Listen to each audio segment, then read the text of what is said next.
उठाते हैं, सवाल करते हैं और जिनका समर्थन यहाँ के क्षेत्रीय दल करते हैं। क्या वो व्यवस्था सही थी जब एक कलम से चुनाव आयोग की नियुक्ति हो जाती थी? कांग्रेस के जमाने में कैसे चुने जाते थे? एक हस्ताक्षर से चुने जाते थे ना। आज तो फिर भी ये व्यवस्था बना दी है कि जब तक विपक्ष के दल की सहमति, रजामंदी नहीं होगी, एक कमेटी का गठन कर दिया गया जिसमें एलओपी की भी भूमिका है, उसके बाद इनकी नियुक्ति होती है।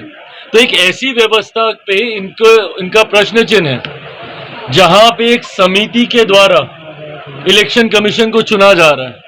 पर जब कांग्रेस के जमाने में एक हस्ताक्षर से चुन लिया जाता था, वो व्यवस्था सही थी। हकीकत है कि अगर इनको किसी एक व्यवस्था में नुक्स निकालने हैं, किसी एक संस्था में नुक्स निकालने हैं, तो वो कॉन्स्टिट्यूशन बॉडीज नहीं है, वो इनकी अपनी पार्टी है, कांग्रेस की पार्टी। उसमें इनको नुक्स निकालने की जरूरत है, जो निकालते भी हैं। गाहे बगाहे अलग अलग राज्यों में जाके कभी जयचंद ढूंढते हैं अपनी ही पार्टी में, तो कभी अपनी ही पार्टी का विरोध करके आ जाते हैं। और सही कर रहे हैं वो, क्योंकि आत्ममंथन इनको करने की जरूरत है। और आत्ममंथन नहीं करने की वजह से हर बार हार का ठीकरा, कभी चुनाव आयोग पे थोपना, कभी किसी फिक्सिंग पे थोपना, कभी ये बोलना कि भैया ईवीएम खराब है, ये अपने में दर्शाता है कि इन्होंने बिहार में भी हार मान ली है।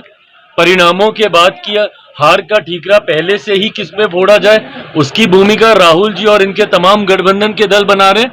और बिहार के बाद आसाम, बंगाल, तमाम राज्य ये लोग हारने जा रहे हैं। अभी आप शाहबाद के लिए निकल रहे हैं, तो क्या माने कि शाहबाद से ही आप चुनाव लड़ेंगे? क्योंकि काफी ज्यादा बयान भी आ रहे हैं कि चिराग यही सीट से चुनाव लड़ रहे हैं। चलिए, अगर ये प्रश्न आपके लिए इतना ही महत्वपूर्ण है तो मुझे उसी मंच से इसका जवाब देने दीजिए। महागठबंधन में दरार दिख रहा है। कांग्रेस ने कहा है कि तेजस्वी उनके कोऑर्डिनेशन के चेहरे हैं, लेकिन सीएम के फेस अभी तक तय नहीं हुआ है। हाँ, तो ये इनके गठबंधन में ये हमेशा की परिस्थिति रही है भाई, हमेशा की परिस्थिति रही है। अपने सहयोगी के साथ भी रहेंगे, उनका साथ भी नहीं देंगे। महाराष्ट्र में जिस मैच फिक्सिंग की ये लोग बात कर रहे हैं, क्यों नहीं प्रोजेक्ट कर पाए थे वहां पे उद्धव जी के चेहरे को?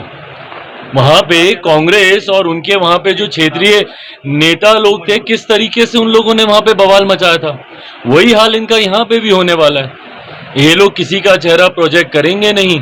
महागठबंधन इसी तरीके से दुविधा में जाएगा और जो थोड़ी बहुत कसर भी है, जो कुछ वोट कुछ जगहों पे इनकी जमानत बचने के लिए लोग हासिल कर पाते हैं, वो भी कांग्रेस और इनके गठबंधन के भीतर के विरोधाभास में ही सब समाप्त हो जाएगा। आपको पार्टी से निकाल दिया गया, कैसे देखते? अरे प्रभु, इसमें हमको क्या देखना, ये उनकी अपनी पार्टी का मामला है। इनके विषय को लेकर चर्चा हुई है, पर अंतोगत्वा तमाम परिस्थितियों को जांच करके उसके मद्देनजर ही फैसला लिया जाएगा। हमारी तरफ से उनकी मांगों को, उनकी बातों को सरकार तक रखा गया है, जिसपे अभी चर्चा चल रही है। बिहार विधानसभा का चुनावी समझा जाए, आज वाले कार्यक्रम को बिल्कुल समझिए, बिल्कुल उसको चुनावी शंखनाद ही समझा जाए। यहाँ से लोक जनशक्ति पार्टी रामविलास की विधिवत शुरुआत हो गई है और ये कार्यक्रम, इस तरीके के बड़े कार्यक्रम, ये छोटे किसी एक जिला या एक विधानसभा का ये कार्यक्रम नहीं है।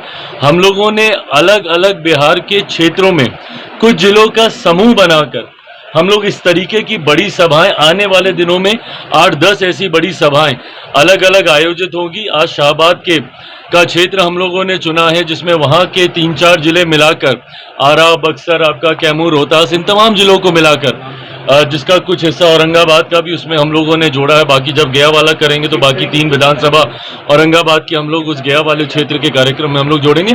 तो ये कुछ जिलों का समूह बनाया गया है। इसमें 33 विधानसभाओं को आज वाले कार्यक्रम में हम लोगों ने जोड़ा है और यहाँ से विधिवत तरीके से लोक जनशक्ति पार्टी रामविलास एक विधिवत शुरुआत आगामी बिहार विधानसभा चुनाव की कर रही है। मन से आज मैं कई बातों को विधानसभा चुनाव के मद्देनजर मैं रखूंगा भी, जिसमें मेरी पार्टी की नीति बिहार फर्स्ट, बिहारी फर्स्ट और गठबंधन को कैसे और मजबूत करते हुए हम लोग एक ऐतिहासिक जीत की ओर अग्रसर हों।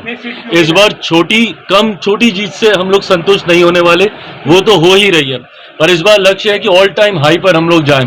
225 से ज्यादा एनडीए सीटें जीतकर इस बार सरकार बनाए, इस लक्ष्य के साथ हम लोग बढ़ रहे हैं। आपको कितनी सीट चाहिए?